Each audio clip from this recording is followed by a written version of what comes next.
ओम नमः शिवाय। दोस्तों, आज हम बात करने वाले हैं उज्जैन में स्थित महाकालेश्वर मंदिर के रोचक रहस्यों के बारे में।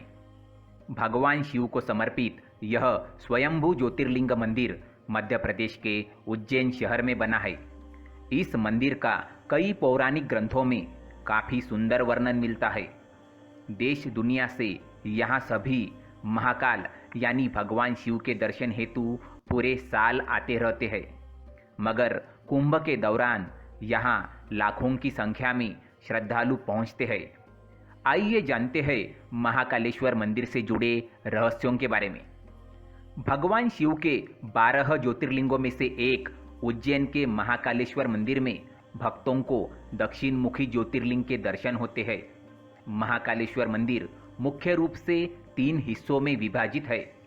इसके ऊपरी हिस्से में नागचंद्रेश्वर मंदिर है, नीचे ओंकारेश्वर मंदिर और सबसे नीचे जाकर आपको महाकाल मुख्य ज्योतिर्लिंग के रूप में विराजित नजर आते हैं, जहां आपको भगवान शिव के साथ ही गणेश जी, कार्तिकेय और माता पार्वती की मूर्तियों के भी दर्शन होते हैं। इसके साथ ही यहाँ एक कुंड भी है। मान्यता है कि इसमें स्नान करने से सभी पाप धुल जाते हैं। मान्यताओं के अनुसार उज्जैन में महाकाल के प्रकट होने से जुड़ी एक कथा है। दरअसल दुष्यंत नामक असुर से प्रांत के लोगों की रक्षा के लिए महाकाल यहाँ प्रकट हुए थे। फिर जब दुष्यंत का वध करने के बाद भक्तों ने शिवजी से उज्जैन में ही वास करने की प्रार्थना की, तो भगवान शिव महाकाल ज्योतिर्लिंग के रूप में प्रकट हुए।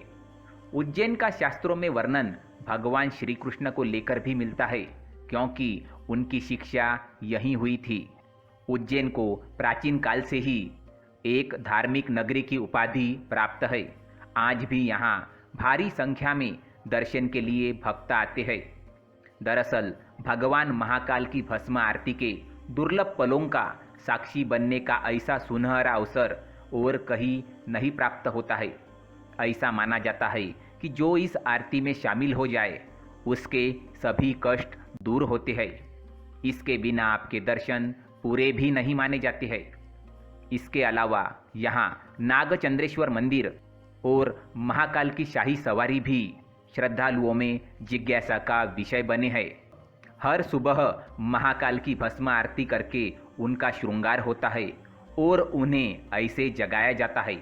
इसके लिए वर्षों पहले स्मशान से भस्म लाने की परंपरा थी। हालांकि पिछले कुछ वर्षों से अब कपिला गाय के गोबर से बने कंडे, शमी, पीपल, पलाश, बड़, अमलतास और बेर की लकड़ियों को जलाकर तैयार किए गए भस्म को कपड़े से छानने के बाद इस्तेमाल करना शुरू हो चुका है।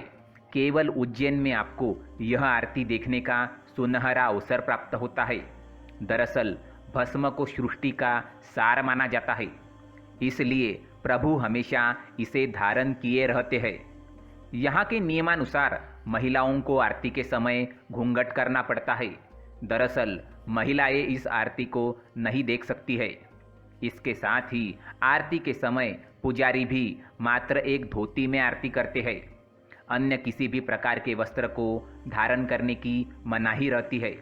महाकाल की भस्म आरती के पीछे एक यह मान्यता भी है कि भगवान शिवजी स्मशान के साधक है। इस कारण से भस्म को उनका श्रृंगार आभूषण माना जाता है। इसके साथ ही ऐसी मान्यता है कि ज्योतिर्लिंग पर चढ़े भस्म को प्रसाद रूप में ग्रहण करने से रोग और दोषों से भी मुक्ति मिलती है। ओम नमः शिवाय।